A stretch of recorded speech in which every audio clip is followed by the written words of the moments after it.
Ayy, look, yeah, ayy.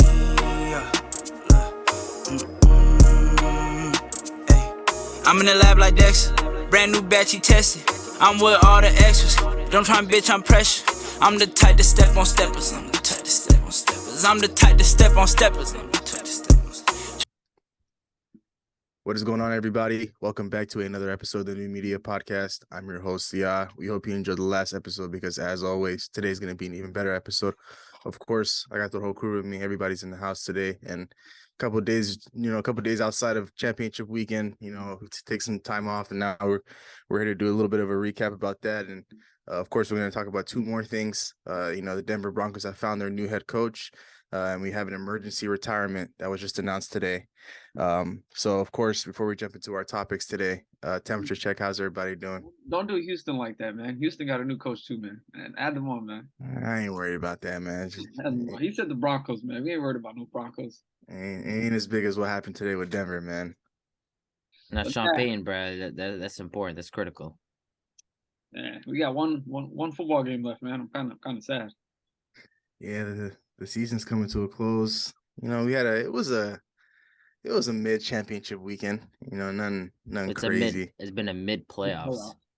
Yeah, it hasn't really been a lot of blowouts. Not many interesting games, but of course, we start on the NFC side. The first game of championship weekend, we have the Philadelphia Eagles beat down the San Francisco 49ers 31-7. I mean, nobody could have predicted this for the Niners in terms of their quarterback situation. I mean, Brock Purdy, when he was trying to throw the ball, Hassan Reddick got to him, who was an animal in the entire first half, just dominating them. I don't know why they continue to have a tight end against one of the better defensive players in the entire league, but that's a different discussion. But Hassan Reddick was all over them, and Brock Purdy got injured on a play, and that was it. That right there ended basically the entire season for the 49ers. I mean, you go to Josh Johnson, who was probably playing Candy Crush on his phone before he got called in. The guy was not ready at all. He had no clue. He thought he was just going to vibe and, just chill on the bench, talk with his teammates. And he gets thrown in the midst of an NFC Championship game. He just was not ready for this moment. And, I mean, nobody could have predicted this for them. I mean, at one point, they're considering Christian McCaffrey at quarterback. They were close to doing it. And Kyle Shanahan just decided, let's keep running the ball. And I feel like the Niners defense did an excellent job. People are going to see the box score and see, 31-7, and how could they have played a great job? I think they did an excellent job. It's just, when you're doing that much of a job on defense, and then 20 seconds later, Josh Johnson comes onto the field, and the other, they go 3-and-out, and you're right back on the field, 30 seconds later. You can only do so much. They did an excellent job of keeping Jalen Hurts within the pocket. Early on in the game, it looked like the game was going to get out of hand. They scored a touchdown, and then it looked like the Eagles were going to get the ball back, and they score again. And the Niners defense continued to keep them in this game for as long as they could. In the second half, frustration came out. Penalties started to rack up. It just felt the run game started to open up a little bit more, and from there on in, it was just nothing the Niners could have done. They just kept running the ball to no end. So, I mean, it's a tough way for your season to end. You'd like to at least have a fighting chance with your quarterback healthy, but, Brock Purdy went out, and that was the end of the Niners season, so it's tough. And the Eagles, again, of course, this was a win where the other team's quarterback was out, but it doesn't matter to them. They've been the best team in the NFL all season long, and again, in this game, they look well-rounded defensively. Hassan Reddick and that defensive line doing his job. The offensive line for the Eagles, Jason Kelce and them guys. I mean, and Lane Johnson, I feel like he did a phenomenal job on Nick Bosa. He did an absolutely amazing job, and someone that deserves a lot of credit. And overall, the Eagles, they continue to look dominant. But, Jalen Hurts, I mean, when I look at his numbers, I'm not seeing something totally impressive outside, of course, the Giants game where the first half he was solid. But, I feel like when you're going up against Patrick Mahomes, and we'll talk about that in the next episode, you got to bring your A game. I feel like there's many opportunities where these guys should have been able to score, and they didn't. So it is what it is for the Niners, man. Yeah, man. I mean, to be that unlucky, you lose your quarterback one in Trey Lance, you get Jimmy G back, you lose him.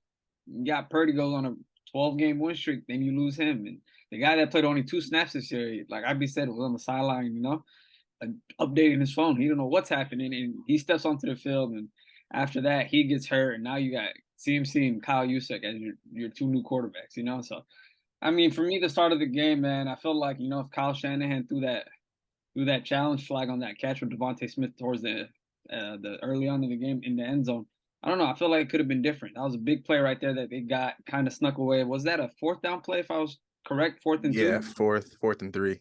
4th and 3. So I feel like from the jump there, you know, Eagles were very aggressive, and if Shanahan challenged that play, who knows what the outcome would have been leading into that their first possession or their second possession coming around. But at the same time, Hassan Reddick was in that backfield. I don't know what Kyle Shanahan was thinking. He put I think a third round tight end, a second-year rookie tight end, or a backup tight end, and he was blocking Reddick most of the time. And every time Reddick touched him, it was just plow through, plow through, plow through, plow through.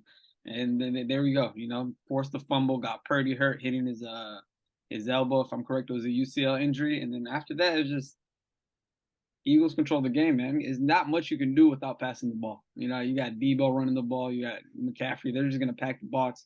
And to speak about Debo, man, he had a fumble too. It was bad. But other than that, man, there's not much you can say about the Niners offense without a quarterback. But stuff happens. But to speak about the Eagles, you know, Abby mentioned Jalen Hurts, 121 yards, and it's like, is he going to bring that to the? Are they going to bring that? Is he going to bring that to the table against the Chiefs?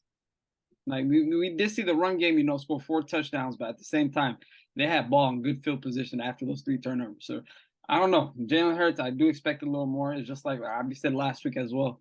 You know, he didn't do much after that fantastic first half he had against the Giants, or not even like a fantastic first half. He controlled the game, but this one right here too. So I don't know. There's a lot to take from this, but you know how Eagles are. It don't matter who they face. It doesn't matter who's opposite of them. They're always going to bring their A game. They did. You know, the old line played fantastic for the run. Lane Johnson, he was clamping Nick Bosa, and then on the other side, you know, Trent Williams was giving up a couple sacks. Reddick was eating. They had Linval Joseph get a fumble. So they play phenomenal on the defensive side of the ball, and I'm ready for that matchup next week or 2 weeks from now. I mean, I don't know. Honestly, this game was just pretty much a snooze fest. I had trouble staying awake through this one. I mean, there's not much to take away. Very unfortunate end to this Niners season. You know, losing 4 quarterbacks. Teams are lucky. Teams are, you know, lucky enough to go through 2 quarterbacks in one season. You know, the starter and the backup, and these guys have gone through 4 quarterbacks in 1 year. You know, that's just some unheard of things in the NFL. But you know, I think I've all said everything about the Niners and their struggles, but I need to, you know, put the microscope on Jalen Hurts. You know, easy little playoff run these guys have been on. They played the Giants, you know, credit to them. They torched us, but when they actually played a real team, you know, real defensive team, they ended up choking, and not much there for the Eagles. They didn't really have to play much in the second half. They just had to not turn over the ball. And I feel like this was the same situation, but a little different at the same time, because in the first half, you know, even without Brock Purdy, the Niners defense did a hell of a job at, you know, containing Jalen Hurts. You know, like this guy really couldn't connect on any of his throws. They really made sure that he wasn't, you know, scrambling outside of the pocket. That's what was Kyle Shanahan's number one objective coming into the game, was making sure, you know, Jalen Hurts is just a true pocket passer, and he doesn't easily. They try to treat him as a running back coming into that game. You know, of course, I think it went pretty well. He didn't really start to pick up steam rushing wise up until like the second half, when the game was already out of reach. But you know, of course, credit to the Eagles. You know, they played well all season, great all season, to earn themselves this type of playoff run. You know, they earned the 1 seed, and they can't really control who they play. They just have to go out there and play.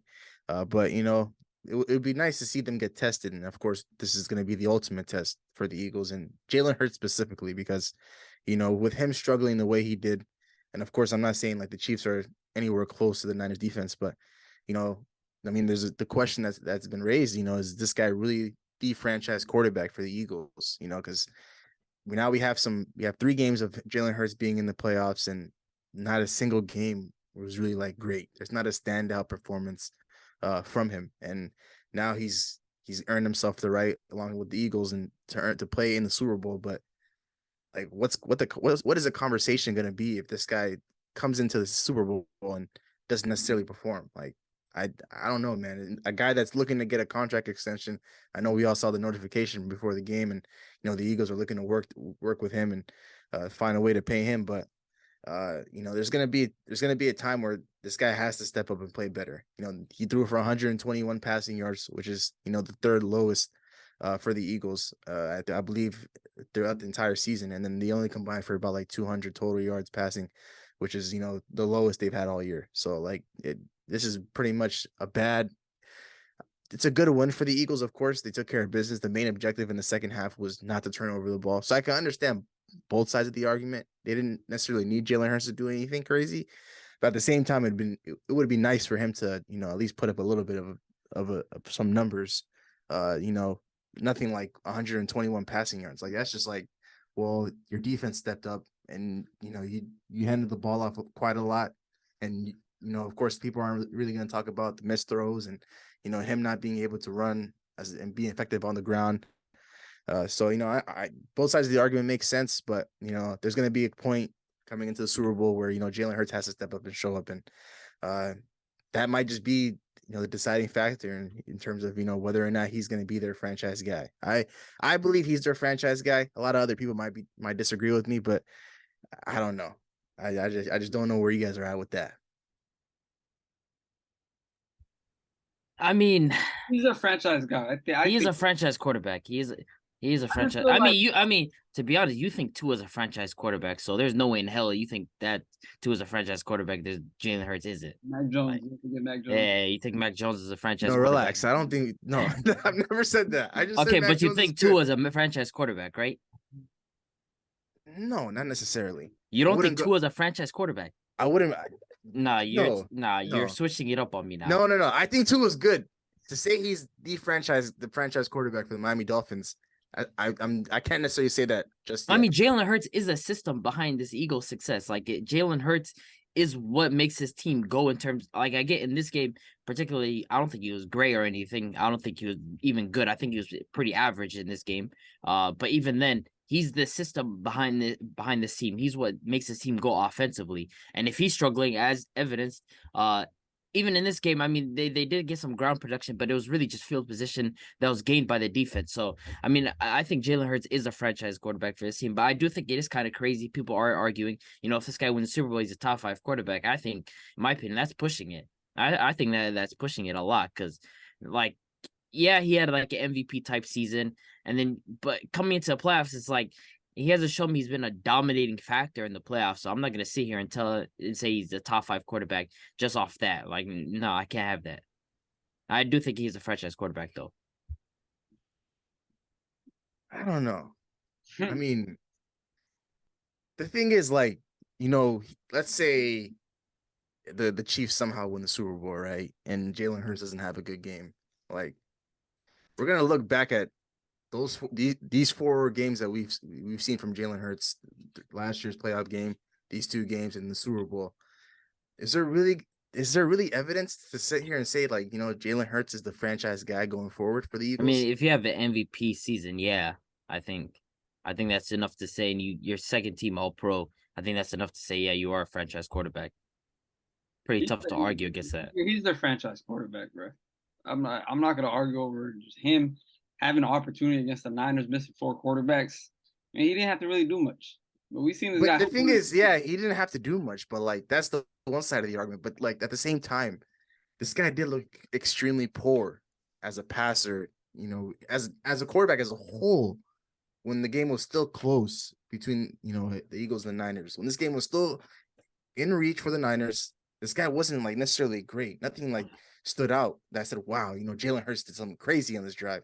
That play at Devontae Smith, it's an incomplete pass in any other game, but of course, Kyle Shanahan should have known, of course, it's a challenge that when Devontae Smith wanted to, to go hurry up offense. But outside of that, nothing really crazy happened in this game from Jalen Hurts that really impressed anybody, so I really understand both arguments. Personally, I feel like I said last week, he has the most to gain, of course, from winning the Super Bowl. There's a contract that's coming behind it. And then I feel like, if he has some sort of dominant performance in the Super Bowl, that's probably going to push a lot of people over the edge and saying, he's a franchise guy. But as of right now, I understand where people are at with this, being on the fence, because, come postseason time, there's a lot of guys that we know that are franchise quarterbacks that have, stamped themselves in the playoffs. But But for Jalen Hurts, if he wins, I think he automatically inserts himself in top 5 because, when Matthew Stafford won last year, there's guys that are putting him like, I mean, 7. I felt like people 6, still 7. didn't let him finish top 5. Not 5, but 6, 7, 8. He was still looming around that area. But I mean, it's fair, but like I feel like last year's like crop of quarterbacks like just did not allow Matthew Stafford to just find himself in, because you had Patrick Mahomes, you had Tom Brady, you had Aaron Rodgers, you had Josh Allen, and then you had guys like right there with like Justin Herbert, Lamar, like sitting at that like 5. Joe Burrow after the Super Bowl run, they're all sitting. I feel like last year, I mean, in my opinion, the entire quarterback position has like fallen off a cliff. I feel like, especially in the NFC, man, NFC quarterbacks are just ass. Like, there's no way around it. NFC quarterbacks, they can't sit at the same table with AFC quarterbacks. I mean, like, think of the top 5 quarterbacks in the league. I mean, how many of them are from the NFC? Like, Jalen Hurts wants to make an argument, but there's none, right?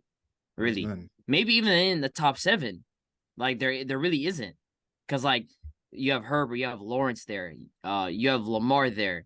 Like it's tough before you even get. Is there even a young good quarterback from the NFC? And I don't want to hear Kyler Murray. I'm looking around. I mean, how old is Jalen Hurts? That's really it. That he's really the only one. He's really the only one. Jalen Hurts is a lone guy. I mean, yeah, the AFC is the quarterback. Is really the quarterback conference. So, that it's tough. The whole crop of the quarterback position is falling off a cliff. So if let's say Jalen Hurts wins and the Eagles win and he has just a 200 something yard game and 2 passing touchdowns, and he's a Super Bowl champ, where would that rank Jalen Hurts then? I'm not comfortable enough to say he's better than Lamar. I'll be honest. I'm not comfortable enough. That's how close that game is and how he performs. That Lamar guess is just you gotta get out of your own head with Lamar, that, man. Lamar is ridiculous, man. If anything, these playoffs have just shown me how amazing Lamar is. When I see some of these young quarterbacks and what they have, it just only proves to me how good Lamar can be. I don't know. I think if Jalen Hurts has a game like I just said and wins the Super Bowl, I mean, I think he has a respectable argument to be, top 5. Because like you said, the system only goes as far as Jalen Hurts goes. Yeah. If that's the case, then that answers both our questions. If he's top 5, yes, and if he's a franchise quarterback, yes. Mm-hmm. So, but I guess we're just gonna have to wait and see on that. But now that we're moving on from this snooze fest, good one for the Eagles. They move on to the Super Bowl. We move on to the AFC Championship game. This game was a lot more interesting. But the Chiefs beat the Bengals 23-20. Patrick Mahomes finally gets his first win over Joe Burrow and moves on to the Super Bowl. 3 Super Bowls in 5 years, I believe. 5th AFC Championship game, 3 AFC Championship wins.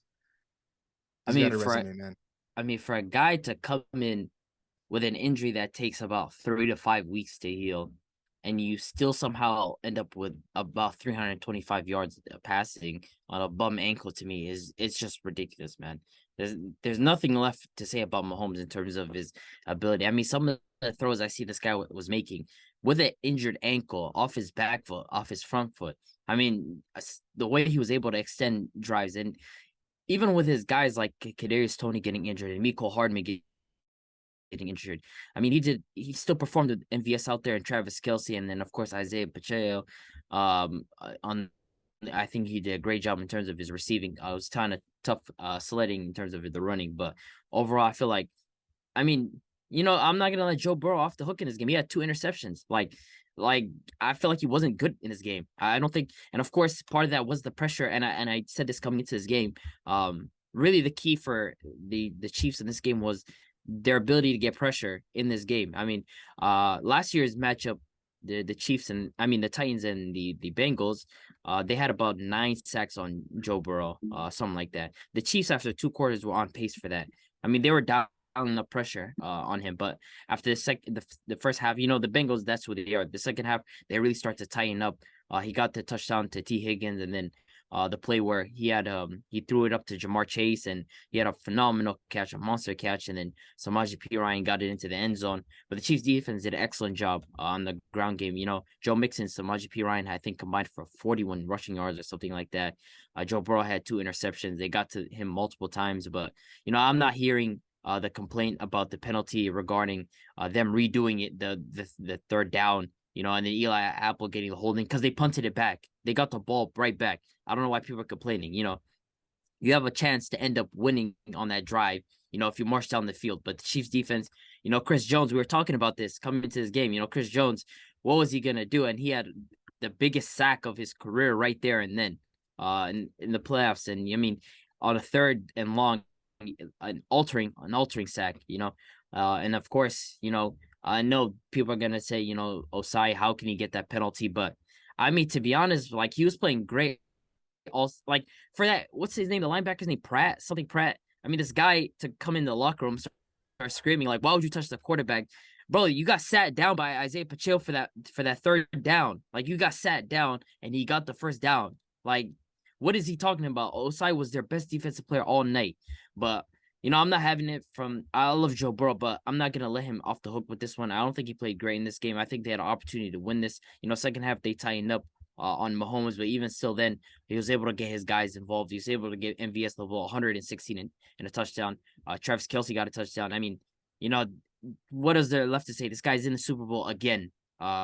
He has 2 weeks to heal up that ankle, but you know, one of the best we've ever seen. Like this guy's resume when he's done is going to be ridiculous. I mean, his career just looks fake. It just looks so fake. But you know, if the Bengals another year and they're in the AFC Championship, I mean, it only speaks volumes to how good that team is. And you know, next year they have some tough decisions in terms of structuring their contracts because T. Higgins, I believe after next year he's going to be a free agent. And then the year after that, of course, Jamar Chase and yeah, I think Joe Burrow even after next year, he's going to be a free agent. So they got a lot to work on that end, but they'll be back. I have no doubts about it. Man, it was a great game when it started second half, you know. And like you said, the Bengals always start off slow. I don't know why. This first half they started off extremely slow. I think they had Burrow through an interception. They only scored 6 points. They weren't making much offense, and then second half comes, they start turning up. They get going. But to me, I don't know, man. I feel like they should have involved the run game a lot more, but. And P-Ryan and Mixon combining for what 50, 60 yards. They ain't do much. The old line was getting thrashed, and we didn't mention it last week right before this the preview. We just said, what are the Chiefs D line gonna do? Are they gonna show up, or is it gonna be just like the Bills? And they showed up. And from the jump, they're attacking Burrows. Like Abby said, I think 3.5 sacks the first half, and then another 2 in the second. So they play phenomenal on the defensive side of the ball. Mahomes missing Nicole Harmon, Juju, and then there was another receiver that got hurt, Kadarius Toney. There we go. He missing 3 of his other targets, and he got guys like just MVS. He got Pacheco playing receiver. He got McKinnon playing receiver, and he's still dotting it up. So Mahomes, he hooped. Burrow, both the passes to T. Higgins were interceptions. Two out of the big 3 passes he made to T. Higgins were interceptions. So I don't know, man. I feel like they weren't as aggressive as they were against the Bills. I feel like Chase wasn't involved as much as he was supposed to be. He had, I think, the 40-yard catch on that big play. It was like third down. They needed it. Other than that, the guy finished the game with 6 catches, 75 yards. So most of his bulk came off that one catch. But man, Chiefs defense, man, they hooped. They hooped. So, you know, great win for Mahomes. We talked about Mahomes. Is Burrow gonna top him in the quarterback list if he makes the Super Bowl? But we just seen, you know, Mahomes just put some numbers down. So great win for the Chiefs. Yeah, this one was a really extremely tough loss. I'm not even a Bengals fan, but man, I feel what they're pain, exactly what they're going through with how that game ended, man. But before I speak on the Chiefs, I do want to speak about, you know, Joe Burrow specifically in this game. I wouldn't go as far as to say, you know, he was, you know, like terrible or anything. I just do believe he was average.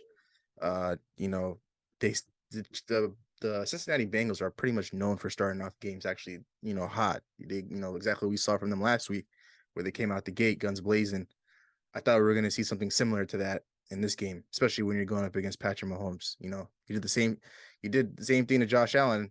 You kind of just have to do the same thing against Patrick Mahomes. But credit to the Chiefs defense. You know, they started off hot. They got like 3-4 sacks on Joe Burrow real early, so kind of really threw him off the game. But like, the offense was just the play calling specifically was just very poor. Joe Burrow's decision making, especially in that first interception, was very poor. I feel like if he just led on T. Higgins, T. Higgins would have burned the DB. The Chiefs had rookie DBs pretty much playing all around, and I feel like T. Higgins had an opportunity to score, but he kind of gave him a jump ball, kind of just lofted it up in there, and was just a little too short for T. Higgins. Gave the DB an opportunity to snag the ball, and that's exactly what he did. The second interception, I'll let him slide on that simply because he was trying to make a home run play, and it was pretty much a punt. These guys didn't go anywhere after that. After they got the interception, they're pretty much around the same area, typically where a punt would be. So it's cool on that. Of course, everyone's going to view it as a bad interception, but if you think about it as just it being a punt, and it's just pretty much a punt.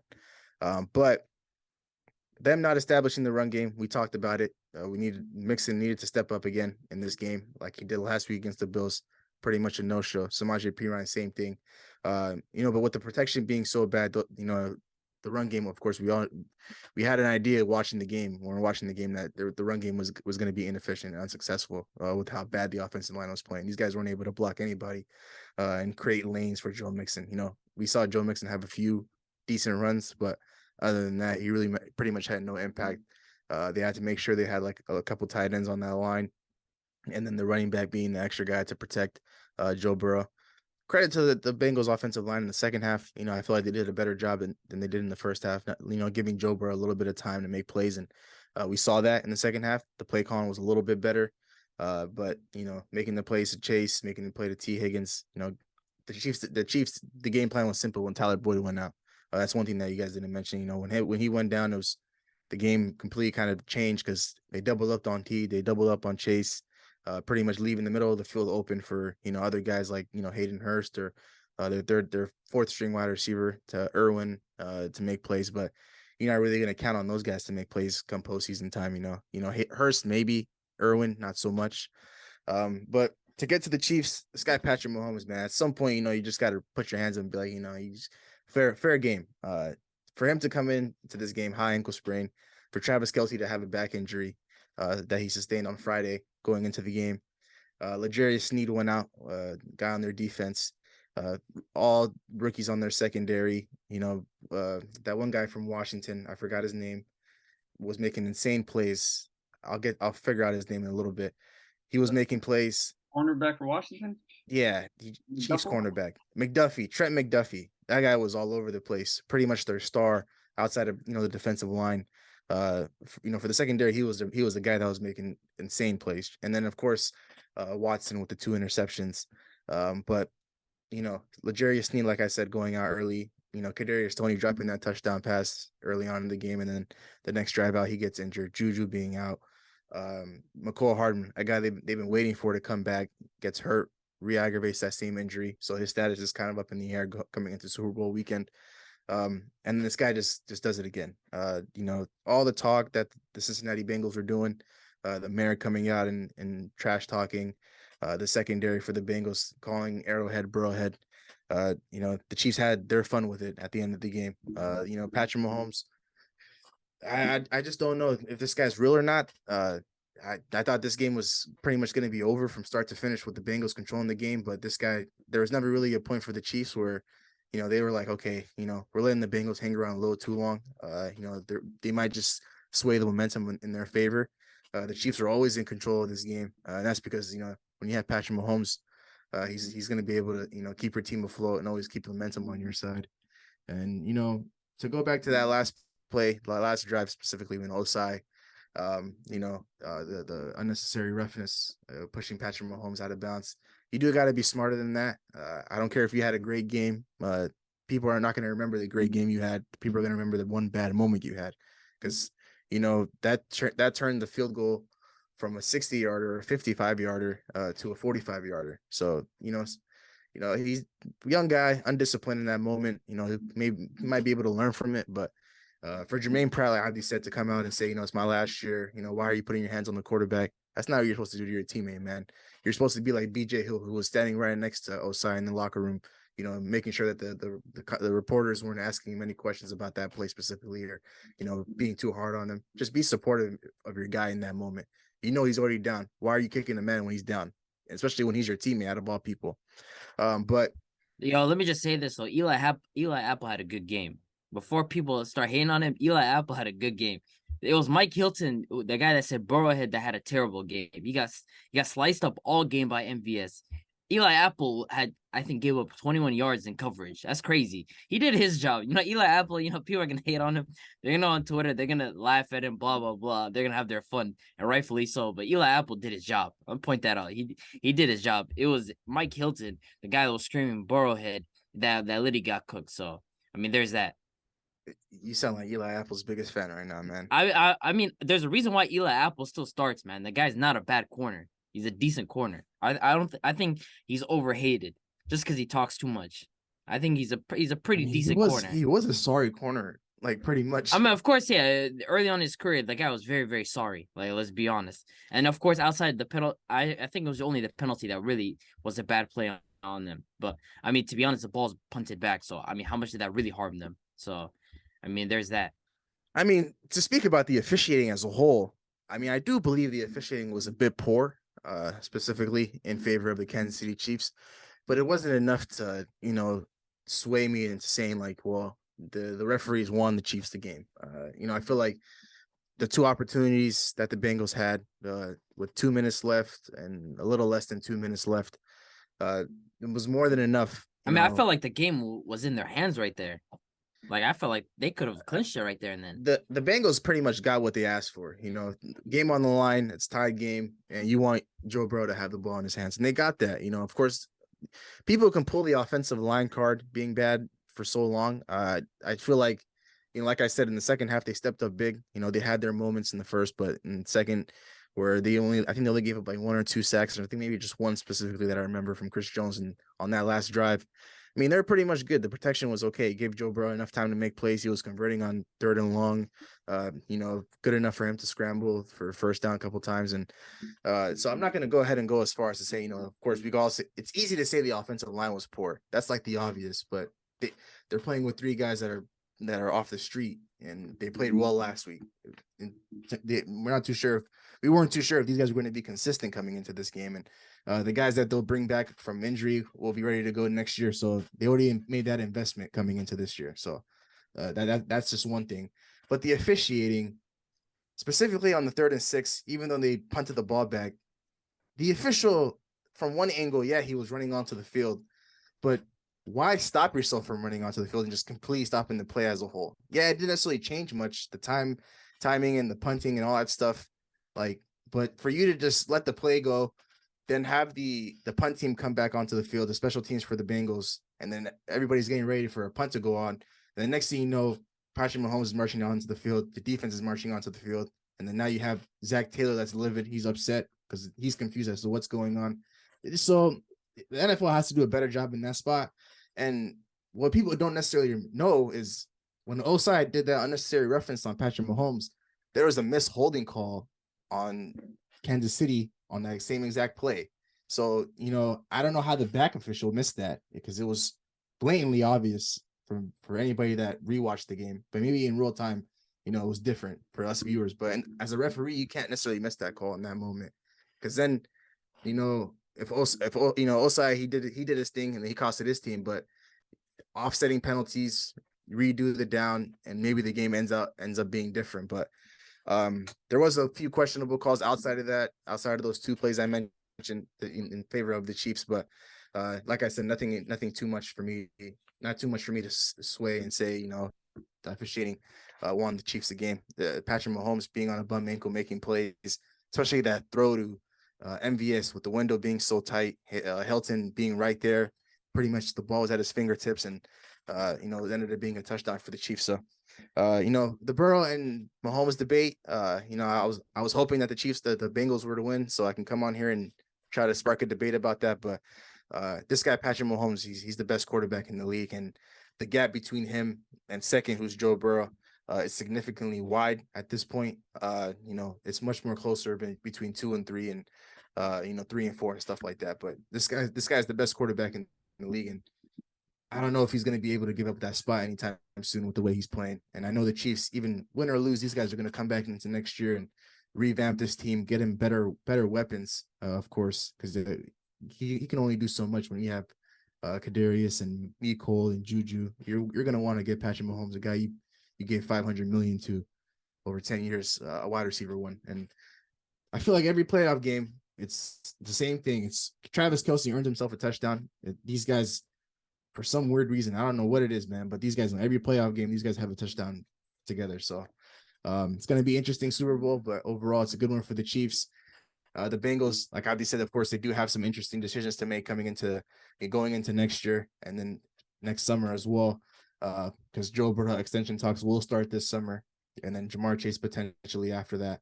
And then what do you do with T. Higgins? The window for the Bengals, Joe Burrow, he can say that it's going to be for the rest of his career, but this is the NFL we're talking about, so the window might not be open, for so long. And T. Higgins, he's gonna want to get paid. He's going into his last year next year, so and then they're thinking about paying Joe Burrow a percentage of the salary cap, and you got to pay Chase. I don't think Jesse Bates is coming back. Eli Apple's a free agent, number one fan over here. So it's like the Bengals, I think next year, I think they're going to be similar to what the Bills did this year. Go for that number one seed in the AFC and try to earn yourself a home AFC Championship game, kind of similar to what the Bills are trying to do this year, and pretty much not have to, go through Arrowhead if you want to go to the Super Bowl. Patrick Mahomes is always going to be in the AFC Championship game. There's however you want to cut the game, that guy's always going to be there, and he's going to be the guy to beat. It was Brady, and then now it's Patrick Mahomes. And do you want it to be at Arrowhead or do you want it to be in Cincy? And that just falls into the hands of the Bengals and every other team that's championship contenders like the Buffalo Bills and so on and so forth. But overall, good one for Kansas City. 2 number one seeds in the Super Bowl. I think it's been a while since that happened. I can't remember the last time we had 2 1 seeds in the Super Bowl, but it's going to be an interesting matchup because, Patrick Mahomes going up against the Eagles defense. Jalen Hurts, first youngest quarterback to play in the Super Bowl. Mahomes has already been there. The Kansas City Chiefs have already been there. There's a lot of storylines coming out of the Super Bowl, the Kelsey Bowl, and then you have Andy Reid playing his former team, a team that he took to the Super Bowl as well. Nick Sirianni was also on the Kansas City Chiefs coaching staff at one point. So, it's going to be an interesting game, but it's a good one for the Kansas City Chiefs, man. They earned this one. And the Bengals, they set Burrow for, the slander, talking about Burrowhead and stuff. Burrow never ever came out and said, that's Burrowhead, but it is what it is. But with that being said, we'll go ahead and move on to the news that came out of Denver today. The Denver Broncos have officially signed Sean Payton as head coach. They had to trade their first-round pick and I believe their third-round pick for Sean Payton and a fourth-round pick. So Sean Payton will be the head coach of the Denver Broncos. How do you guys feel about that? I feel like that's a good move for them. Nathaniel Hackett, he didn't do a particularly good job with the Broncos last season. At one point I think they had the number 1 scoring defense and then the number 32 scoring offense. They were one of the worst offenses in the NFL by far. And I feel like Sean Payton, he's a very quarterback friendly coach. He's someone who's going to emphasize getting the ball to your playmakers in space. And, I think he has a lot of respect for Russ. So I feel like their relationship it's going to be good. It really just comes down to, is Russ still that guy in terms of being a quarterback? Does he still have it in him? Towards the end of the season, maybe there's some flashes there, but, I think Sean Payton is an excellent coach. And, the Saints, they were top 10 in offense 12 out of 15 seasons that he was there. So he's definitely someone who understands how to engineer an offense and how to put together an offense. So I think it was a positive move for the Broncos as a step in the right direction. Man, you traded all your picks for Russell Wilson and Sean Payton. It's like we're thinking those guys are Mahomes and Belichick. Like, are we trading all of our draft picks for a quarterback that is beyond his years, is not in his prime anymore? Are we trading our draft picks for a coach that was sitting out for a whole year? That's what we're doing? That's exactly what they're doing. To be honest, bro, it doesn't matter if he sat all year. He's not a player. I'm trading the first-round pick for a coach. That's crazy. For Sean Payton, man, you don't think it's worth it? You got Russell Wilson. Like, you don't got a young quarterback. You have to, the whole point of bringing Russ is to win now. So, they understand they got a window, man. Yeah, I don't know, man. You trade for him, you lose 2 first-round picks with Wilson, and then bam, you run it back with a coach. You trade another first-round pick. That's 3 first-round picks gone. All right, to me, Sean Payton, we know he's a great coach and everything, but I feel like to me, it's not going to work. It's not going to work. I just don't trust Russell Wilson. It's not about Sean Payton. It's not about who's around the team. It's not about Judy, how great this defense is. To me, Russell Wilson is just horrible. Just This horrible. is because you're just saying this because you have their first round pick next year. You I'm want just you want saying. them to be bad. They're leveraging all their first round picks on Wilson and Sean Payne. That's gonna bring them a Super Bowl. Well, they basically traded 3 first round picks, 3 second round picks, and then 3 players for Wilson and Sean Payne. It's a crazy investment. I can't lie. That's not bringing me a Super Bowl. Those 2 players are not bringing 2 players. Wilson, half a player, and a full-time coach like Sean Payne is not bringing you a Super Bowl to that team. No, I think you're crazy on this one. Especially in the division they're in. I mean, their defense was great this last year. It was pretty much the offense that was terrible. We all know, coming into this year, I did say they were going to be a disappointment, but never in my wildest dreams could I have predicted them to be that bad. But Nathaniel Hackett, whether or not he was the problem at head coach, we'll find out this upcoming year. But I think this move was great for the Denver Broncos because, like Abdi said, their window of opportunities, very, very short. They're trying to maximize the years they have left with Russell Wilson. They paid him a lot of money.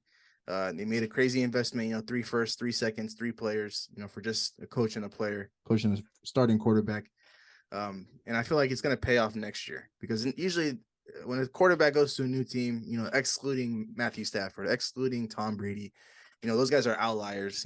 It never necessarily work. And it doesn't work in the first year as a whole. Take some time adjusting to the, different city, different team, different playbook, different coach.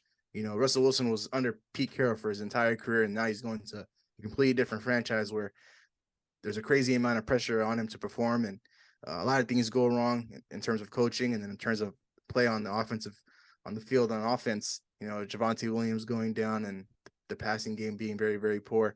But Sean Payne, he does have a very, very good track record. Whether or not, I like him or dislike him or anybody hates him or stuff like that. But this guy's a very, very good coach. This guy was able to make it work with, Taysom Hill and Jameis Winston. And I think he can make it work with Russell Wilson. He's worked with Drew Brees. Drew Brees is one of the great quarterbacks that we've seen in our era. But, I feel like he's going to come into, this first franchise. And I'm not too sure if he was going to bring Vic Fangio along with him. But regardless, he's coming in. He's going to give Russ the freedom to do whatever he wants. He's going to make this offense go. Javonte Williams is coming back. Russ already has the playmakers. He has Son. He has Judy. He already has his guys. The offensive line needs to be better, of course, going into next year. But I think these guys, man, with this move, it can put them into a different type of atmosphere in terms of contending for a Super Bowl going into next year. Because the Nathaniel Hackett project failed, and now you're bringing in Sean Payne, a guy that everybody highly respects. He can change a locker room, really get these guys going. And I think Russell Wilson will be better. We saw flashes of him, towards the end of the season where he was balling out. Especially the one game that stands out the most is, I think, actually both games against Kansas City, he stepped up, where he's going toe to toe with Patrick Mahomes, the best quarterback in the league. And the defenses, they're always going to be good. So, I think this move is great. Hopefully it pays off for these guys because, man, they don't have a first. I know they have a first round pick this year, but I think it's like very, very late towards the end of the draft. But, man, to trade away pretty much all of your first round picks and all of your second round picks, it's got to work, or it's going to be a tough rebuild. It's going to be tough trying to rebuild a team around Russell Wilson and Sean Payne when you don't necessarily have the draft capital to do so. But I think they're paying this guy maybe like 17 to 20 million. I don't know, man. That's big money, man, lot for a head coach. But I don't think Denver Broncos was the ideal situation for Sean Payne. I don't think he was thinking about, going to Denver. Denver was just the opportunity that, came about. But I feel like Sean Payne's true destination, his 2 true destinations, were 1 being the Los Angeles Chargers and Justin Herbert, and then 2 being the Dallas Cowboys. But as of today, Brandon Staley is still the head coach of the Chargers. I don't think they're moving on from Mike McCarthy.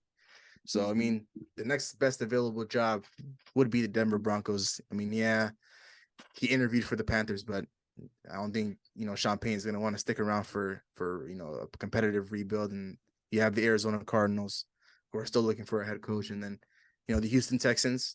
The Houston Texans did call about Sean Payne, but I think in their heart of hearts, they knew that D'Amico Ryan's a guy that was a part of their franchise, was always going to take that role.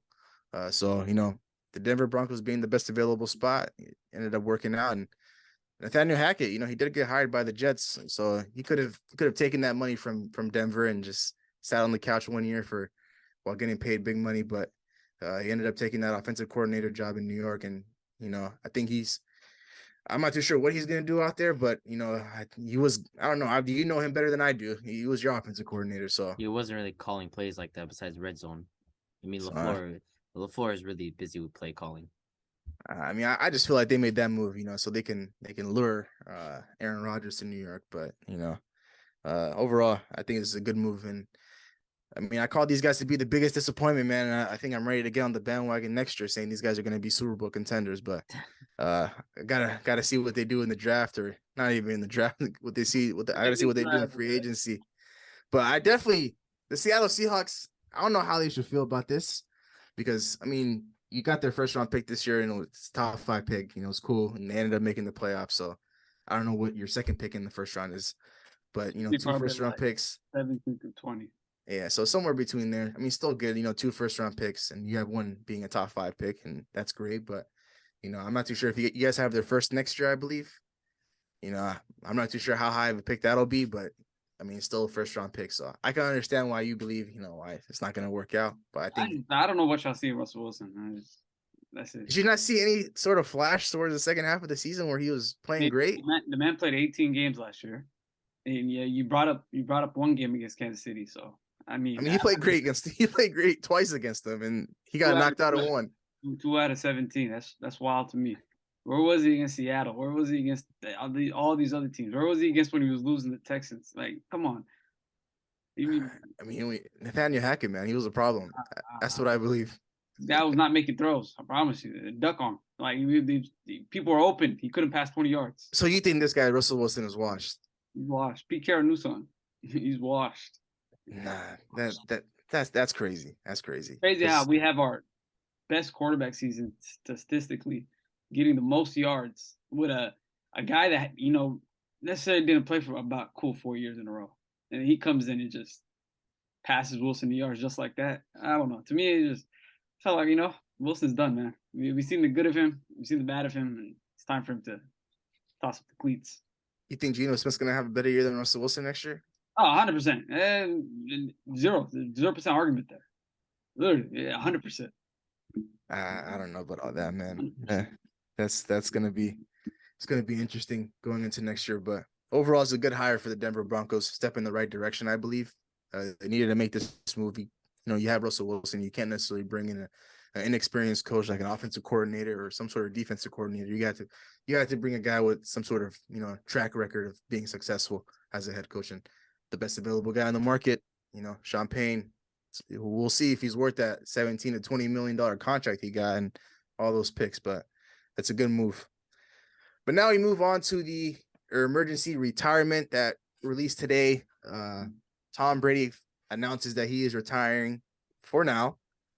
What are you guys' thoughts on that? It's over, bruh. Like, it's over. Nah, it's over. Yeah. It's over. This time it's for the video was obvious. Like, the guy was done this time. He choked up and everything. Like, you can see he doesn't have the fire in his eyes no more. He's done. Last time we get 172 pictures on Instagram. Yeah, that was a note. That was about it. This time he showed. It's not just a video. He says he got straight to it. The guy's probably running down by the beach, and I was like, what? It's time to make this video. Yeah. Got it out there. He's like, enough's enough. I mean, like he lost his family for 1 year of football.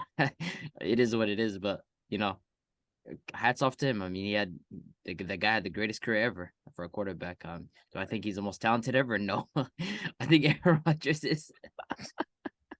You're insane, bro. But I mean, he's the greatest quarterback we've ever seen. I mean, I feel like this guy, he came in to win 7 Super Bowls is just ridiculous. I don't think that'll be passed for a while. I mean, not even someone like Patrick Mahomes. It's gonna be a while for him to even overtake that, because that's just like pure franchise dominance. But hats off to him. I think it's over this time 100%. And I think if anything, this opens up the market for guys to make trades for Aaron Rodgers. So don't be surprised if you see a trade for Aaron Rodgers in the next couple of weeks. Maybe, I don't know. I think this opens up the market for Aaron Rodgers. I think guys are going to be enticed by him. But I'm not trying to ruin this Tom Brady moment. But hats off to the greatest quarterback ever. he kept on bringing up Aaron Rodgers, bro. It's too much. That was too much, but all-time GOAT, man. I'm happy he retired, you know? Last year, he kind of went out sad. I was like, man, don't come back. You know, you lost the Super Bowl. Not even the Super Bowl. You lost against the Rams. I was like, window opportunities closing, you know? I'm glad it happened, though, bro.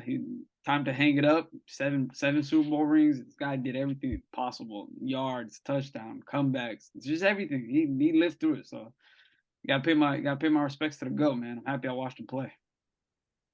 I don't know, man. I mean, I do He's believe done, that bro. I do believe he's done. When he did this last year, I just didn't believe it, and I wasn't gonna believe it because, like I said early on, there's just no way you quit at the top of your game. And you know, when he was balling out last year, I think he threw for 40 touchdowns, 5K yards. Like there's like guys like Tom Brady aren't gonna quit when they know they have some gas left in the tank. And coming off of what he did last year, there's just no way he was gonna walk away. He just needed some time to, you know, hang with the family, go on some trips, go watch Ronaldo play, and find some sort of motivation to come back onto the field. And you know, a month later, he's announcing that he's coming back, and right before free agency kicks off. That way, guys that needed a contract were like, okay, well, Tom Brady's coming back. Let me come back. Let's try to work things out in Tampa, and go and try to win a Super Bowl again. But this time it was a little different. When he choked up, it, you know, kind of hit me like, yeah, this guy might be just done. He might just be done. You know, it's this season took a real toll on him. You know, didn't have much success on the field. You know, going 8-9, barely winning your division, one of the sorriest divisions in football now without him.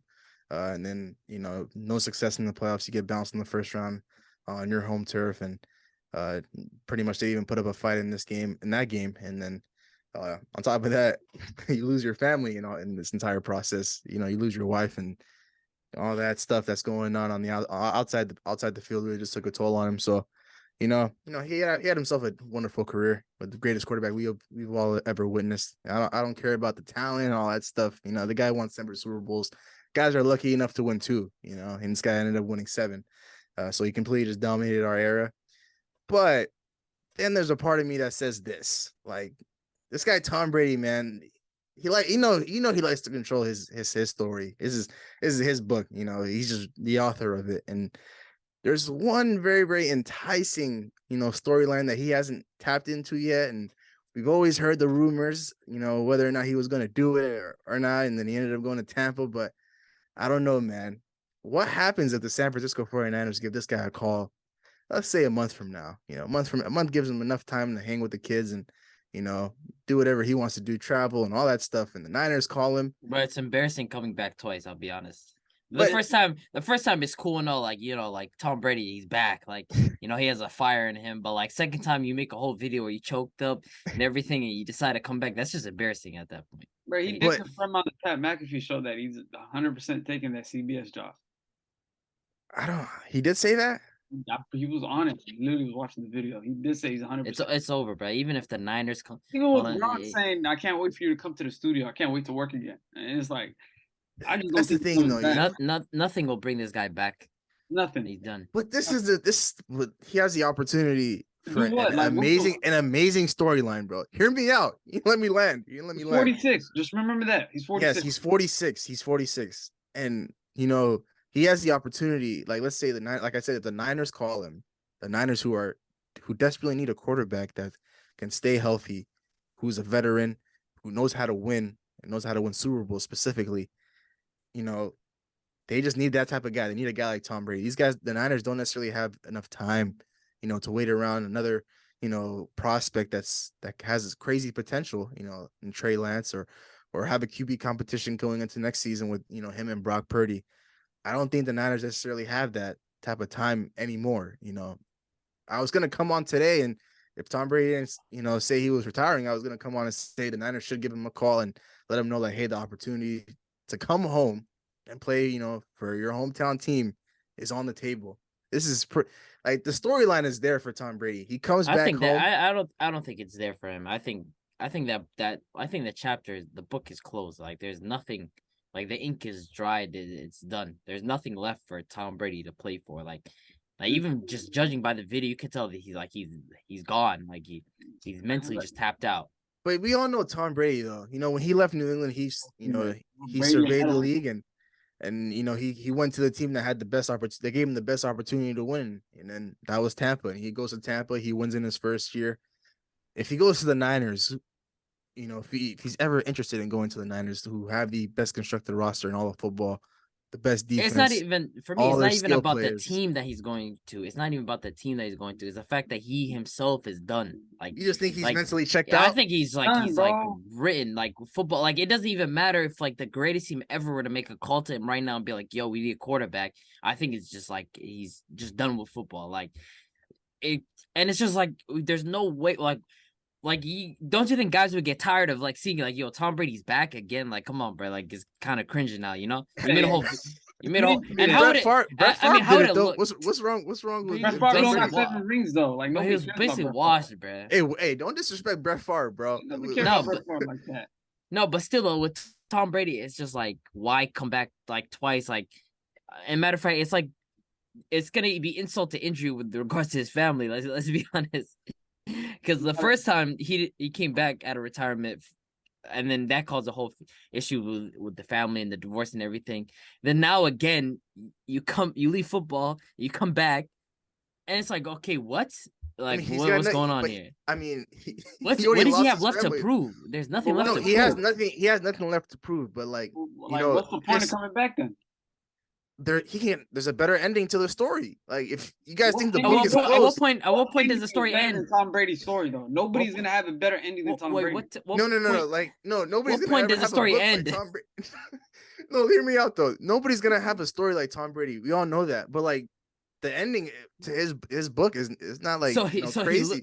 Like if he loses this year with the Niners, does he just come back again? Bro, So think about it. should he switch teams and go to a better team after that? Or does he run it back with the same team? Does he play till he's 50? Like, come on, bruh. It's not Bro, happening. It's not This Bro, happening. is not, this guy- this is you not gotta think Peyton about it. Manning This guy's- 2013. This guy's last loss is to Dak Prescott. He's not coming back, bro. This guy's last loss as a quarterback in the NFL is to Dak Prescott, bro. Like, you don't think he's gonna be thinking about that? Like, these next 2 to 3 weeks, like, man, like, I made the playoffs. I know my team was sorry, but man, like, I lost on my home field to Dak Prescott of all people.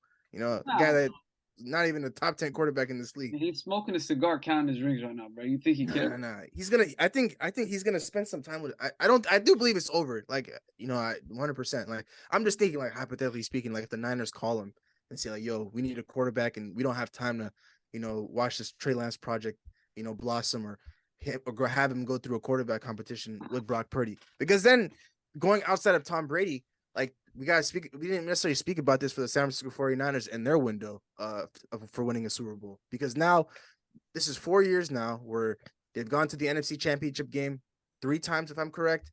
1 Super Bowl appearance, 1 Super Bowl loss, two NFC Championship game losses. And it's like, everybody knows coming into the year, like, these guys have the best constructed roster in football, and they added Christian McCaffrey into that mix this year. And at some point, when are we going to start asking the question, like, is the Niners window closed? Like, are they ever going to win a Super Bowl again? Or not even again, are they ever going to win their 6th Super Bowl? Quest for 6. I've been hearing that since I was a freshman in high school. No, I just don't think it's enough to sway Tom Brady. I feel like with him it's over. Like he said it's for good, and that video kind of solidified it. It feels like a paragraph or a message, maybe, yeah. But like last year when he retired, bro, all he was a letter on his Instagram. That was it. Nothing else. No pictures. No interview. No video call. None of that. This year he got pictures of a million different people. I seen a picture from Aaron Rodgers 10 years ago, and I was like, yeah, he's going deep in the bag for these throwback pictures. So to me, I just like. So what do the okay? For the Niners, bro, like they gotta figure out something. They gotta figure out something. Like, we know they're. Kyle Shanahan's a genius, but he's just been cursed. The guy's just cursed. Yeah. Whether he's been offensive coordinator with the Falcons up until now, like, the guy's just cursed too. Like, we just not gonna be able to win a Super Bowl. Like, they had, in my opinion, they had their chance to trade for Aaron Rodgers 3 years back. They could have teamed up. That didn't fall in place. They decided they're gonna draft Trey Lance. The project. I don't know where their heads at with that. Whether they still want him to be their future. You have Jimmy G as a backup and Brock Purdy.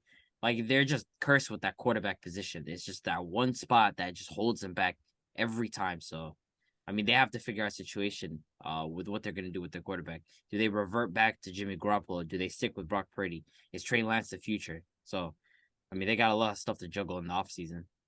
I mean, they came out today and said that Jimmy Garoppolo is pretty much done Yeah. with the Niners, and they're not going to bring him back. And now you're going into next year. Of course, you have Trey Lance and Brock Purdy under their rookie contracts, but I don't know. I feel like the Niners have reached a point where it's just like everything's perfect around the team. The defense is elite. The running game's elite. The offensive line is mid, just decent. You have a lot of great skilled guys: Kittle, Ayuk, Devo. And of course, Ayuk's going to be looking to get paid after next year. I think similar to Ayuk T. is Higgins. Ayuk is probably gone. I can't lie. I feel like he's gone. So it's just like, I don't think the Niners have, much time left for them to, make a serious Super Bowl push. Because if it's always the quarterback that's holding you back, then I think it's time to move in a different direction, and you go grab yourself a veteran guy that knows how to win, that can fit your system. And you could throw a lot of guys into that Niners team, and they'd win the Super Bowl instantly. But it all just comes down to quarterback play each and every year. 2019, when they went to the Super Bowl, it was Jimmy Garoppolo. 2020, they got decimated by injuries in that New York Jets game. 2021, they lost to the Rams. 2022, this year, they ended up losing. So again, because of quarterback play, it's like we're seeing the same thing, and it's like a never-ending cycle. And at some point, the Niners have to be serious with themselves and try to break that cycle. And yeah, they missed out on the opportunity of giving Tom Brady a call because he didn't, February 1st being today, he ended up announcing his retirement. Who's the next available guy they can go grab? Because if they go into next season with Brock Purdy and Trey Lance, as a Niner fan or as a fan of football, I'm not confident at all in saying like those guys are gonna, somehow win the Super Bowl, because they're with their history, with the way their season went this year, or guys got sent to IR. It's like, it's tough, but yeah, to get back to Tom Brady, he had himself a wonderful career. It's an era coming to an end. We've seen Phillip Rivers go, and we've seen Drew Brees go, Big Ben, Eli Manning. Now it's him, and I mean, I feel like the only guy that's left is this old man Aaron Rodgers. Going on 39 years old. When is this guy gonna hang it up? This guy's talking about The last of his dying breed. This guy's coming out on the Pat McAfee show, saying like, in the right situation, I could win MVP. I could play like an MVP. And everyone bashed him for saying, for him not having the mindset of winning a Super Bowl. But he's like the lone wolf, man. He's the last guy standing out of the bunch. We're moving into a different era where, Patrick Mahomes is the face and everybody else is behind him. You got Burrow, you got Herbert, Allen, Lamar, Trevor Lawrence. And then you have a group of guys like Russell Wilson, Matthew Stafford, just guys that are kind of there to be there. Don't bring those guys up, bro. Don't bring those guys up. I mean, you have the Kirk Cousins, the Dak Prescotts. Yeah, I mean, like we know like the group, the Kyler bunch, Murray's. and then we have the guys that are just necessarily they're just gonna be a part of the era. Tom Brady and all the other guys I mentioned, they had quarterbacks similar to those guys that were just a part of the era, but the new era is gonna be led by those 5-6 guys that I mentioned, and then the rest will just be there, like I said. But he had himself a good career for Tom Brady, man. Salute to him. I think it's pretty much wraps. I don't think he's coming back. I agree with you guys on that. But there's an opportunity, man. If the Niners come calling in March, so it could be a different ending to his story. Because think about it, he wins the Super Bowl at home, first year with the Niners, then he can be like Peyton Manning and walk off into the sunset with the Super Bowl. But that, in an alternate universe, that's probably what the ending could be like. But he had himself a good career. He's the greatest of all time that we've ever seen. But that pretty much wraps up our episode today. Any final words before we sign off? Aaron Rodgers is gonna get a ring next year. I was gonna say something crazy and inappropriate, but I'll keep it pushing. I mean, crazy for that, man. But we have an interesting Super Bowl matchup, and of course, we'll be right here to talk about that. Kansas City Chiefs, Philadelphia Eagles, 2-1 seeds. For the Lombardi Trophy in Arizona. So in a couple of weeks, so we'll be right there to talk about that. But with that being said, we'll go ahead and close things out here. Thank you so much for tuning into today's episode. I really appreciate your love and support. We'd greatly appreciate it if you like, comment, and subscribe to our YouTube channel at New Media Podcast. For those of you that are watching us on YouTube, all of our social media handles will be at the end of this video. And for those of you that are listening to us on Apple and Spotify, if you go to our Instagram page at New Media Podcast, you'll be able to navigate yourself to all of our social media handles there. So once again, thank you so much for tuning in, and we'll see you guys in the next one. Peace. Record a new hit, then we making us a film. Wouldn't sign a deal if I got a couple mil. Been in the lab, now they throwing out deals. Me and now Lakes, now that's overkill.